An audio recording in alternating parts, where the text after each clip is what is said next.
I'd been seeing more students who had difficulties with dyslexia and ADHD, and I wanted to be better able to help them.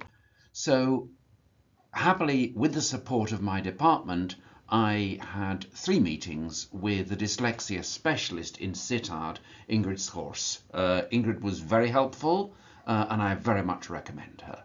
Um, and I think I'd like to start by explaining something that Ingrid explained to me, which has to do with trying to understand what dyslexia is.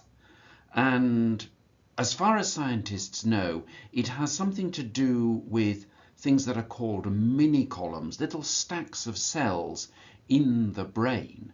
And for a neurotypical person, we can see these little mini columns, these stacks here that you can see in that image. And they're a certain distance apart and they're stacked together and communication goes between them. If you have a dyslexic or a person with ADHD, these mini columns are likely to be that bit further apart. We might hypothesize that the further apart they are, the further away from being neurotypical that person might be. So the gaps between those mini columns are larger. And incidentally, we believe that for people who are autistic, the gaps between those mini columns might well seem to be rather smaller. There's evidence in favor of that. And that's the best interpretation we have so far. So how does this mini column spacing affect the brain, whether it's wider or narrower? People who have that wider mini column spacing are better able to see things spatially. They're often better at seeing the whole. They're better at global thinking. They're not so good at the details and the parts. Having those mini columns further apart makes them better able to make unexpected, at least for neurotypical people, unexpected connections that aren't immediately obvious. It can very often mean that they're good at creative visualization.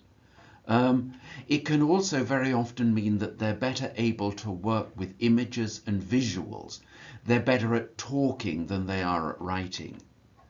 But on the other hand, it does mean that those people are likely to have more difficulty with fine details, with processing and producing linear text in writing. And it could very well mean that they get bogged down in those details and they have difficulty staying focused. They may also have difficulty in structuring and ordering their ideas in a linear fashion. And on some occasion, possibly particularly people with ADHD, may have difficulties with time management. This slide is based on some ideas that I received from elsewhere. I've tried to represent these. The neurotypical memory, we're seeing information going in there. There's information that's very relevant. There's information that's perhaps a little bit less relevant, but the bulk of the information that's going in is relevant and it's filtering into the brain. Whereas for a dyslexic person, there's a lot more information. This funnel that takes the information in is a lot broader and it's taking in information, some of which is perhaps less relevant. But also in the process, you can see with those 2 little arrows, not everything that's being taken in is making it through. Some of it's being lost on the way. It's a bit leaky. And then for the neurotypical person, what we see is there's a big part of the brain devoted to kind of linear textual thinking, and also a part devoted to visual thinking that's rather smaller. Whereas for a dyslexic person, it's much more likely that that part that's devoted to linear textual thinking is going to be smaller. And the part that's devoted to the visual thinking is likely to be a lot bigger. And that could mean then for the neurotypical person, we've got a fairly clear, directed, focused output. Whereas for a dyslexic person, we've got an output which is less clear, more diverse, and some of the stuff that was being processed in the brain might be flying off and getting lost.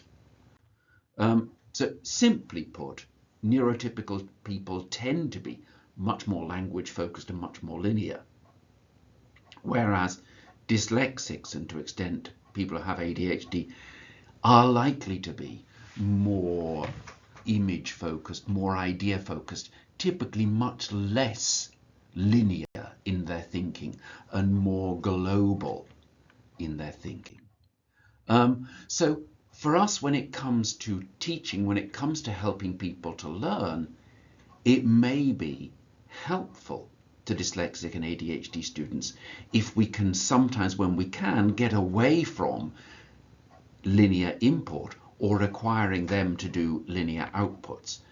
That could mean using more images, using more graphs, more visual material in course books.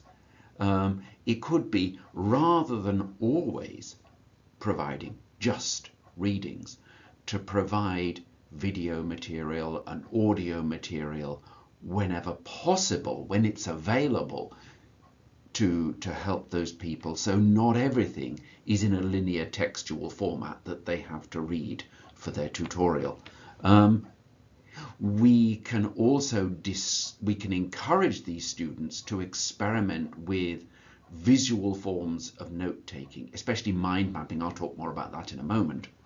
And, perhaps ironic coming from a writing advisor, to help dyslexic students, it's helpful if we don't always assess writing. We might assess speaking, we might assess multimedia projects or other exercises that enable them to combine visuals or video or audio or whatever. When it comes to mind mapping, we often recommend students mind mapping. From Ingrid, I learned one particular kind of structured mind mapping that can be very helpful for both dyslexic and ADHD students. She works with mainly secondary school students, so she had a particular structure that she gave. I've developed here this structure, which I think is good for university students who are dealing with the kind of assignment where they might be trying to solve real-world problems through research. And so here we've got in the middle, what's it all about? And there's 5 different branches coming off, which they can approach in any order. Who cares? How did it get like this? What's wrong? What do we still need to know? Why does it matter? They're not tied to a linear structure. They can brainstorm anything they can think of in those 5 areas.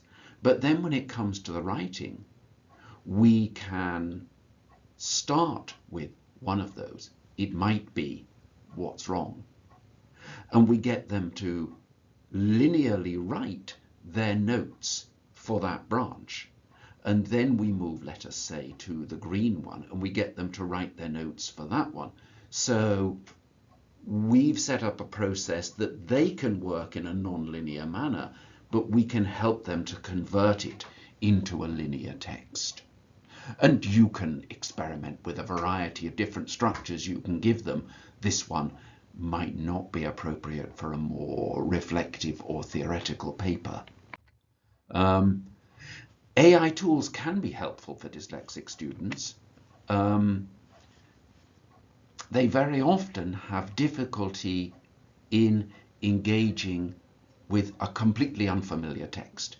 If the topic is new to them and there's nothing to get hold of, then it's really difficult for them to grasp.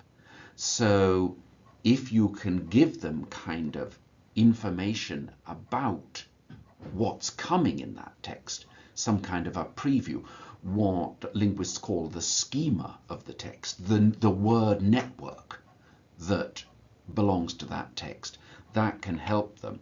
They can use AI to generate a short, simple summary, and that summary enables them to access the schema of the text so that then they can read more easily. Particularly for students who have ADHD, who have some similarities with dyslexic students, but some difficulties of their own. It's very good to encourage time management, make them aware of the time management tools that are available out there to help them to prioritize, to help them structure and plan their day.